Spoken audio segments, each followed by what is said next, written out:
ఆపండి గురువు గారు, ఆపండి గురువు గారు. ఏమైందిరా మిట్ట మధ్యాహ్నం పూట రోడ్డు మీద ఆపమంటున్నావు? మీరు ముందు ఆపండి చెప్తా.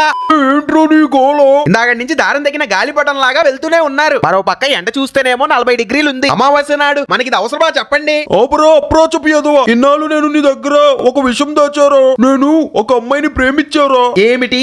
అమ్మాయిని ప్రేమిస్తున్నారా? మీ వయసుకి మీకున్న పొట్టకి ప్రేమ కావాల్సి వచ్చిందా? ప్రేమ? నువ్వు ఆపరా మరీ మాట్లాడుతావు. కూర్చుని తెల్లారులో పూజలు చేసేవాడికి ఆ మాత్రం గుప్పెడు పొట్టుండదా? అయ్యో రామా, అలా కాదండి. తమరిది ముతక గుండె కదండి. ఆ గుండెకి ప్రేమ ఎందుకండి? నేను ఎంతో మంది శిష్యుల్ని చూసారా, కానీ గురువు గారికి సహాయం చేయని శిష్యుణ్ణి నిన్ను అక్కడనే చూస్తున్నారు. సరే అండి గురువు గారు, పోనీ ఆ అమ్మాయి ఎవరో చెప్పండి. అదేరో కమల్ హాసన్ గారి కూతురు శృతి హాసన్ ఉంది కదరా, ఆవిడ మీద మనసు పారేసుకున్నారు. ముసలి మనసు కదండి, అందుకే జారిపోయిందేమో అండి. సారీ. అయినా వీడి మొహానికి ప్రేమ ఒకటి. నాకన్నీ వినబడుతున్నాయిరా. అన్నట్టు మీకు విషయం చెప్పాలి గురువు గారు. ఏమిటో విషయము? తగలడు అప్రాచపి ఎదవా. ఆవిడకి ఆల్రెడీ బాయ్ ఫ్రెండ్ ఉన్నాడండి. ఏమిటి? బాయ్ ఫ్రెండ్ ఉన్నాడు? అవునండి గురువు గారు. కావాలంటే ఒకసారి ఆవిడ ఇన్స్టాగ్రామ్ ఓపెన్ చేసి చూడండి. ఇప్పుడు చెప్తావేంట్రా? గురువు గురువు అని నాకు గులాబ్ జాములు పిసుకావు కదరా. Welcome back. ఈ రోజు మనం వంగినా మింగలేని మింగినా వంగలేని స్వామి వేణుస్వామి గురించి మాట్లాడుకోబోతున్నాం. నార్మల్ గా ఎవడన్నా ఒక కోన్ కిస్క గాడు సోషల్ మీడియాలోకి వచ్చి పక్కనోడి లైఫ్ మీద ప్రిడిక్షన్ చెప్తే అందులో ఒకటో అరో కరెక్ట్ అవుతాయి. కానీ మన ఏలుముద్ర వేణుస్వామి అంకుల్ చెప్పారనుకో, అందులో ఒకటి కాదు కదా, అర కూడా కరెక్ట్ అవుతూ. ఎవరన్నా ఒక పంతులు గారు గాని గురువు గారు గాని ఉంటే వాళ్ళు పూజలు జరిపించే వాళ్ళ ఇంట్లో వాళ్ళందరూ హ్యాపీగా ఉండాలని చెప్పి కోరుకుంటారు. కానీ ఈయన అలా కాదు. ఈయన రివర్స్ లో వాళ్ళు నాశనం అయిపోవాలని చెప్పి కోరుకుంటాడు. పోనీ ఇవన్నీ కాదు, ఎవడన్నా ఒక మనిషికి మరీ అంత ఎక్కువగా లేకపోయినా కొద్దో గొప్ప సిగ్గు, శరము, చీము, నెత్తురు, రోషం, పౌరుషం, మానం, మర్యాద ఉంటాయి. కానీ ఈ అంకుల్ గాడికి మాత్రం అవేవి ఉండవు. సో ఇక లేట్ చేయకుండా లాగ్ లేకుండా ఈ కొత్తలో సెకండ్లేసుకుని పుట్టేసిన ఈ గురువు గారికి మన రోస్ట్ ద్వారా దరువేద్దాం. ఇక మ్యాటర్ లోకి వస్తే భయ్యా, రీసెంట్ గా మొన్న ఈ మధ్య ఐపీఎల్ ఫైనల్ జరిగిందన్న విషయం అందరికీ తెలిసిందే. అయితే ఐపీఎల్ ఫైనల్ లో ఎస్ఆర్హెచ్ అండ్ కేకేఆర్ టీమ్స్ అనేవి ఆపోజిట్ గా ఆడాయి. ఇది కూడా మ్యాక్స్ అందరికీ తెలిసే ఉంటుంది. కాకపోతే ఇక్కడ మీ అందరికీ తెలియదు ఏంటంటే, మన వేణుస్వామి అంకుల్ ఐపీఎల్ ఫైనల్ జరిగే సరిగ్గా ఒక్క రోజు ముందు ఎస్ఆర్హెచ్ గెలుస్తుందనే విధంగా ప్రిడిక్షన్ ఇచ్చాడు. కాకపోతే ఈ దొంగ స్వామి చెప్పినట్టు అక్కడ ఎస్ఆర్హెచ్ గెలవలేదు, కేకేఆర్ గెలిచింది. ఇవాళ కావ్యమారన్ జాతకంలో కొద్దిగా యోగం ఉంది. ఆమె జాతకంలో ప్రజెంట్ మంచి యోగం ఉంది కాబట్టి ఇప్పుడు ఆమె అప్పర్ హ్యాండ్ అయింది. మరి మీరు చెప్పినట్టే కావ్యమారన్ జాతకం మంచిగా ఉండి తనది అప్పర్ హ్యాండ్ ఉంటే ఎస్ఆర్హెచ్ గెలవకుండా కేకేఆర్ ఎందుకు గెలిచింది? పోనీ అదలా వదిలేయండి. కావ్యమారన్ జాతకానికి అక్కడ గ్రౌండ్ లో ఉన్న ప్లేయర్లు గేమ్ గెలవడానికి లింక్ ఏంటి? దీనమ్మ వినేవాడుంటే చెప్పేవాడు వచ్చి ఎంత చెప్పాడంట. ఈ అంకుల్ గారు చెప్పేది కూడా అలానే ఉంది. ఎందుకంటే ఈయన సోషల్ మీడియాలోకి వచ్చి నోటికొచ్చిన సొల్లు చెప్పి ఇలాంటి లవడాలో లంగా పనులు చేస్తున్నాడు కాబట్టి. అయినా కాదంకులు, మనలో మన మాట. మీకు ఒకవేళ ముడ్డిలో మూల సంఖ్య వచ్చింది అనుకోండి, డాక్టర్ దగ్గరికి వెళ్తారా లేదా మీ జాతకాన్ని తారుమారు చేసి దాన్ని తగ్గించుకుంటారా?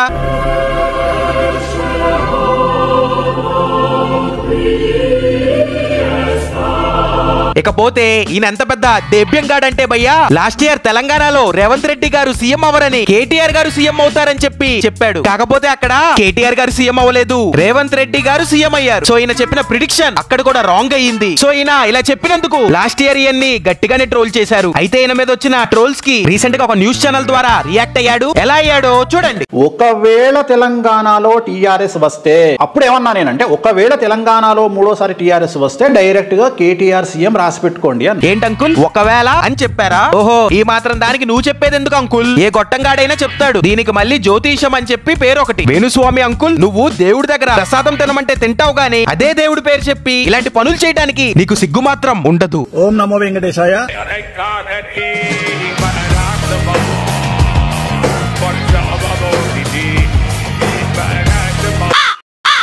అదలా ఉంచితే ఈ వేణుస్వామి అంకుల్లో ఇంకో క్వాలిటీ కూడా ఉంది భయ్యా. ఎవరు మినిస్టర్ అయినా ఎవరు సీఎం అయినా ఈయన జాతకం వల్లే వాళ్ళు అయ్యారని ఆన్లైన్ లోకి వచ్చి క్లెయిమ్ చేసుకుని క్రెడిట్స్ దొబ్బేస్తాడు. ఫర్ ఎగ్జాంపుల్ 1994 లో, నాకు ఇయర్ సరిగ్గా గుర్తులేదు కానీ అప్రాక్సిమేట్ గా చెప్తున్నా, 1994 లో చంద్రబాబు నాయుడు గారు ఫైనాన్స్ మినిస్టర్ అవ్వడానికి రీజన్ మన వేణుస్వామి అంకులే అని చెప్పి చెప్పుకొచ్చాడు. దాని తర్వాత 1992లో చంద్రబాబు నాయుడు గారిని ఫైనాన్స్ మినిస్టర్ కూర్చోబెట్టాను నేను సీట్. అంటే ఆయన మినిస్టర్ పదవి ఆయన హార్డ్ వర్క్ మీద రాలేదన్నమాట, ఈయన కూర్చోపెట్టడం వల్ల వచ్చిందన్నమాట. బాగుంది అంకుల్, బాగుంది.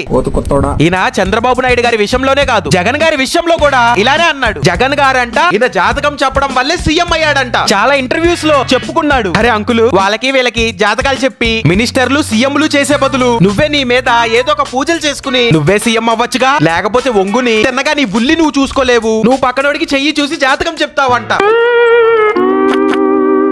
ఈయన చంద్రబాబు గారు జగన్ గారి విషయంలోనే కాదు, పవన్ కళ్యాణ్ గారి విషయంలో కూడా నోరు జారి ఒకసారి ఒకలాగా ఇంకోసారి ఇంకోలాగా ఫేక్ గా ప్రిడిక్షన్ చెప్పాడు. ఆ ప్రిడిక్షన్ ఎలా ఇచ్చాడో చూడండి. పవన్ కళ్యాణ్ గారు అంటే విపరీతమైన పిచ్చి.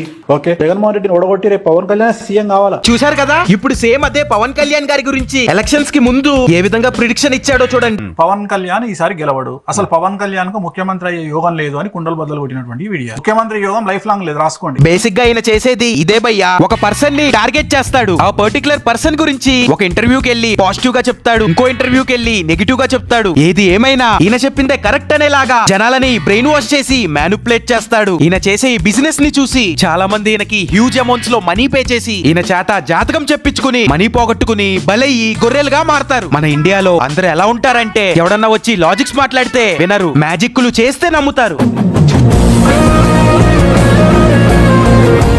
అయినా నాకోటి తెలియక అడుగుతున్నాను, మీ లైఫ్ ని వేరే వాడు డిసైడ్ చేసేదేంటి? మీకంటూ మీ మీద నమ్మకం లేదా? వీడిలాంటి వేస్ట్ గాళ్ళు వచ్చి మీరు చేసే పనిని జరగదు అంటే ఆగిపోతుందా? ఏదన్నా సాధించాలనే తపన, నేను చేయగలననే నమ్మకం మీకుంటే వీడిలాంటోళ్ళు ఎంతమంది వచ్చి ఏ చెత్త వాగినా మనం అనుకున్నది చేసి తీరుతాం.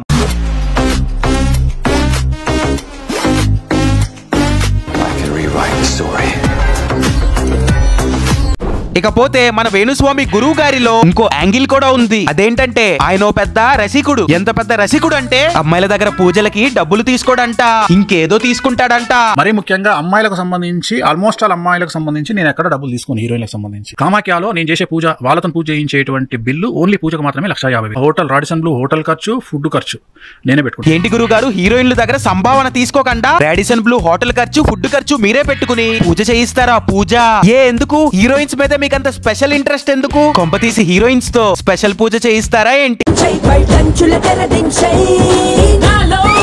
మన గురువు గారు హీరోయిన్స్ తో స్పెషల్ పూజే కాదు, ఎప్పుడైనా ఫారెన్ వెళ్తే అమ్మాయిల కోసం పర్ఫ్యూమ్లు, డ్రెస్సులు, హ్యాండ్ బ్యాగులు తెస్తాడంట. నేను ఎక్కడ బయట పోతే, ఉదాహరణ వేరే కంట్రీకి పోతే అమ్మాయిల కోసం 2 లక్షల రూపాయలు షాపింగ్ చేసి తీసుకొచ్చి అందరికి హ్యాండ్ బ్యాగులు, చెప్పులు అట్లా పంచుతూ ఉంటారు. దీనమ్మ వీడిని నమ్మే గొర్రెలు వీడనక గురువు అని తిరుగుతారు. వీడేమో వాళ్ళ దగ్గర నుంచి డబ్బులు పెంగి దాంతో హీరోయిన్స్ కి లగ్జరీ గిఫ్ట్ ఐటమ్స్ గిఫ్ట్ చేసి వాళ్ళతో స్పెషల్ పూజలు చేస్తాడు. సరిపోయింది. పోనీ అదలా ఉంచండి, వీడు చేసే పూజలు ఎంత కామంగా ఉంటాయో వీడి నోటితోనే చెప్తాడు, వినండి. సెక్స్ ఒకటి ఇట్లా పెట్టుకొని ధ్యానం చేస్తూ అమ్మవారి ముందు ఒక జంట సెక్స్ చేసినట్టుగా భావిస్తూ అమ్మవారికి నివేదన సమర్పిస్తుంది. ఈయన చెప్పేది వింటుంటే నాకు ఎలా ఉందంటే ఈయన పక్కనోడి క్షేమం కోసం పూజలు చేస్తున్నట్టు లేదు, కామం కోసం చేస్తున్నట్టు ఉంది. అయినా నాకు తెలిసి గురువు గారికి బిట్లెక్కు చూడటం బాగా అలవాటు అనుకుంటా, అందుకే ఇలాంటి పూజలు చేస్తున్నాడు. కానివ్వండి గురుగారు, కానివ్వండి. అన్నట్టు గురుగారు, మొన్న మధ్యనే విన్నాను మీరు ఒక హీరోయిన్ తో అంటగా. ఇప్పుడు నేనేదో మీ మీద అలిగేషన్ వేస్తున్నా అనుకోకండి, పక్కా ప్రూఫ్లతోనే చెప్తున్నా. ఏంటి ఇప్పుడు మీకు ప్రూఫ్లు కావాలా? మీకు ప్రూఫ్ కావాలంటే నా మొట్ట కూడా ఉండొచ్చు. జనవరి 4వ తేదీ నేను బ్యాంకాక్ పోయినా. నా ఎంబడి 3 అమ్మాయిలు వచ్చారు, నేను ఒక్కడే మగవాడిని. ఏంటి 3 అమ్మాయిలని తీసుకుని బ్యాంకాక్ కి పోయి ఎంజాయ్ చేసి వచ్చావా? అరే నువ్వు మనిషివా లేదా మారిన మృగానివారా? దేవుడు అంటావు, పూజ అంటావు, గ్రహాలు కప్లింగ్ అంటావు, మళ్ళీ బ్యాంకాక్ కి పోయి బంచిక్కులు చేసి వస్తావు, అది కూడా 3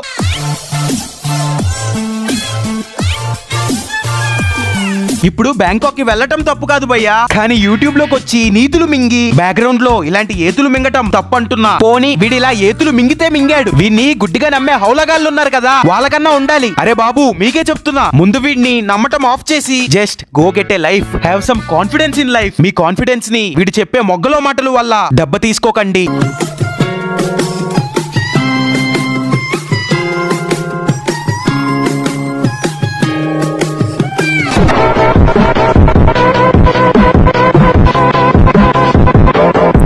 అదలా పక్కన పెడితే మన వేణుస్వామి అంకుల్ గారు లాస్ట్ ఇయర్ ఒక ప్రిడిక్షన్ చెప్పాడు. 2024 జనవరి అండ్ మార్చ్ లో 2 సంచలనాలు జరుగుతాయంట. ఒకవేళ అవి గనక అయితే ట్రోలర్స్ అందరూ వచ్చి ఆయన యొక్క కాలు మొక్కాలని చెప్పి ఛాలెంజ్ చేశాడు. ట్రోలర్స్ అడుగుతున్నా, బ్యాంక్ రేపు పొద్దున ఇంకా 2 జరగబోతున్నాయి సంచలనాలు, జనవరిలో ప్లస్ మేలో. మీకు దమ్ముందా అవి పెట్టి మీరు వేణుస్వామి గారు మేము తప్పు చేసినాము, మీరు చెప్పిన 2 పెద్దవి జరిగినాయి. వేణుస్వామి అంకుల్, నాకు తెలిసైతే జనవరిలో మీరు చెప్పిన విధంగా పెద్ద పొడి చేసే విషయాలైతే జరగలేదు. మరి మీరు చెప్పిన విధంగా ఇప్పుడు ఏమీ జరగలేదు కదా, నిన్ను ఏం చేయాలి అంకుల్? ఏ కంపెనీ చెప్పుతో కొట్టాలి? ఈయనంత పెద్ద ఫేక్ గాడ్ అంటే భయ్యా, చలివేంద్రంలో కొండ మాదిరి పొట్టేసుకుని వచ్చి ఏదో ఒక న్యూస్ ఛానల్ లోకి లైవ్ లోకి వచ్చి సొల్లుపు మాటలన్నీ చెప్పి కొన్ని డేస్ అండర్ గ్రౌండ్ కు పోయి వెయిట్ చేస్తాడు. ఇక ఈ గ్యాప్ లో ఈ ప్రపంచం మొత్తంలో ఏ మూల ఏది జరిగినా ఇంతకు ముందు అండర్ గ్రౌండ్ లో ఉన్న ఈయన సడన్ గా బయటకు వచ్చి ఈయన ఇంతకు ముందు చెప్పింది ఇదే అంటాడు.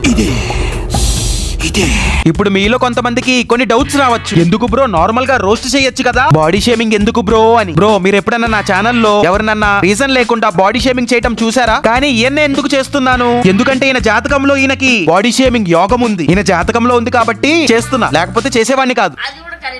లేకపోతే ఇంటర్నెట్ లోకి వచ్చి ఫేక్ జాతకాలు చెప్తారా, ఫేక్ జాతకాలు. ఇంకోసారి ఇలా ఆన్లైన్ లోకి వచ్చి నోటికి ఏదొస్తే అది వాగావనుకో, నీ పిర్ర మీద తబలా వాయిస్తా, తబలా. ఇక లాస్ట్ అండ్ ఫైనల్ గా మన గువ్వలో సెకండ్లు వచ్చిన గురువు గారు ఏపీ ఎలక్షన్ మీద కూడా ఒక ప్రిడిక్షన్ చెప్పాడు. ఆ చెప్పిన ప్రిడిక్షన్ అయినా మామూలుగా చెప్పాడా అంటే ఆహా లేదు, బల్ల గుద్ది మరీ చెప్పాడు. అంటే మరోసారి జగన్ గారికి అవకాశం లేదంటారా? నేను ఆల్రెడీ చెప్పినా కదమ్మా 2024లో జగనే సీఎం అని. వైఎస్ జగన్మోహన్ రెడ్డి గారు 2024లో మరియు 2029లో ఆయనే ఆంధ్రప్రదేశ్ రాష్ట్రానికి ముఖ్యమంత్రిగా ఉండబోతా ఉన్నారు. మధ్యలో ఎంత ఉండొచ్చు, 96 ఉండొచ్చు, 124 ఉండొచ్చు. బట్ నా ఫిగర్ అయితే మినిమం 95, మాక్సిమం 120. చూసారుగా భయ్యా ఎంత కాన్ఫిడెంట్ గా 3 సంవత్సరాల నుంచి జగన్మోహన్ రెడ్డి గారే సీఎం అవుతారని ఎలా చెప్తున్నాడో. ఇక్కడ నేను మీకు చెప్పాలనుకున్నది ఏంటంటే భయ్యా, ఒకవేళ ఏపీలో వైసీపీ గెలిచినా ఓడిపోయినా, టీడీపీ గెలిచినా ఓడిపోయినా, రిజల్ట్ ఏమొచ్చినా ఎలా వచ్చినా వీడికి మాత్రం క్రెడిట్స్ ఇవ్వకండి. వీడు చెప్పడం వల్లే జరిగిందని చెప్పి అస్సలు అనుకోకండి. ఎందుకంటే ఈయన ఎలాంటోడంటే ఒక టాపిక్ మీద ఓ 4 రాళ్ళు వేస్తాడు, తగిలిందనుకో క్రెడిట్స్ దొబ్బేస్తాడు, తగలేదనుకో అండర్ గ్రౌండ్ కి మింగేస్తాడు. నేను ఫెయిల్ అయితా ప్రిడిక్షన్ లో, నేను ఓడిపోతా. అయినా సరే నేను కావాలంటే నేను ఓడిపోతే ఒక 6 నెలలు దుకాణం బంద్ చేసుకొని కూర్చుంటా, వరల్డ్ టూర్ కొట్టొస్తా, తర్వాత మళ్ళీ వస్తా. చూసారుగా, ఒకవేళ ఈయన చెప్పింది జరగకపోతే ఎంత సిగ్గు లేకుండా అండర్ గ్రౌండ్ కి మింగేస్తా అని ఎలా చెప్తున్నాడో. నేను ఫెయిల్ అయితా ప్రిడిక్షన్ లో, నేను ఓడిపోతా, వరల్డ్ టూర్ కొట్టొస్తా, తర్వాత మళ్ళీ వస్తా. ఈయన్ని నమ్మే వాళ్ళందరూ ఎర్రినా జనాలు. వాళ్ళకి ఎన్ని ప్రూఫ్లు చూపించినా, ఎన్ని లాజిక్లు చెప్పినా మళ్ళీ వెళ్ళి ఆ హౌలాగాడినే నమ్ముతారు. అరే బాబు మీకే చెప్తున్నా, మీకు వాడు చెప్పేవన్నీ నమ్మాలనిపిస్తే వెళ్ళి వాడి ముందు మోకాళ్ళ మీద కూర్చుని వాడికి మరి మర్యాద తెలియజేయండి. ఇతనికి మోకాళ్ళపై కూర్చుని మర్యాద తెలియజేయాల్సిన సమయం వచ్చింది. ఇప్పుడు జిప్పు తీసి అందరూ నోట్లో పెట్టుకోవాలి. మీది చీకాలని నాకు ఆశగా ఉంది Steve. So guys that's all for today's video. ఈ వీడియో కనుక మీకు నచ్చినట్టయితే ఈ వీడియోకి లైక్ చేసి, వీడియోని షేర్ చేసి, వీడియో కింద కామెంట్ చేసి ఛానల్ కి సబ్స్క్రైబ్ చేసుకోండి. మీరు పై చెప్పిన వాటిల్లో ఏం చేసినా చేయకపోయినా లైక్ మాత్రం పక్కా చేయండి. మళ్ళీ నెక్స్ట్ వీక్ సరికొత్త వీడియోతో మీ ముందుంటా. ప్రతి వీక్ పర్సిస్టెంట్ గా కన్సిస్టెంట్ గా వీడియోస్ పెడుతూనే ఉంటా. లాస్ట్ అండ్ ఫైనల్ గా మీరు ఈ పర్టికులర్ వీడియోని మీ యొక్క ఇన్స్టా స్టోరీస్ లో షేర్ చేసి నన్ను అందులో ట్యాగ్ చేసి సపోర్ట్ చేస్తారని చెప్పి ఆశిస్తున్నాను. ఇంకేంటైతే మరి ఉంటానే. ఎవరు హీరోయిన్లు క్రష్ లేదా మీ పైన? మీకు ఏమైనా ప్రపోజ్ చేయడం మస్తు ఉంటాయి. ఎందుకంటే క్రష్ ఉందా? మీకుందా? వాళ్ళకుందా? వాళ్ళకి చాలా మందికి ఉంది కదా, చాలా మందికి ఉంది. నాకు కూడా ఉంది ఒకళ్ళ మీద. ఏం తప్పేంటి? ఆ కుటుంబాన్ని ఇంతకాలం ఆదుకున్నాడు, వాళ్ళ కష్టసుఖాల్ని పంచుకున్నాడు. పెద్ద మనసుతో భర్త లేని ఆ పెద్ద ఆవిడిని కట్టుకుని ఆవిడకో జీవితం ప్రసాదించాలనుకోవడం తప్ప?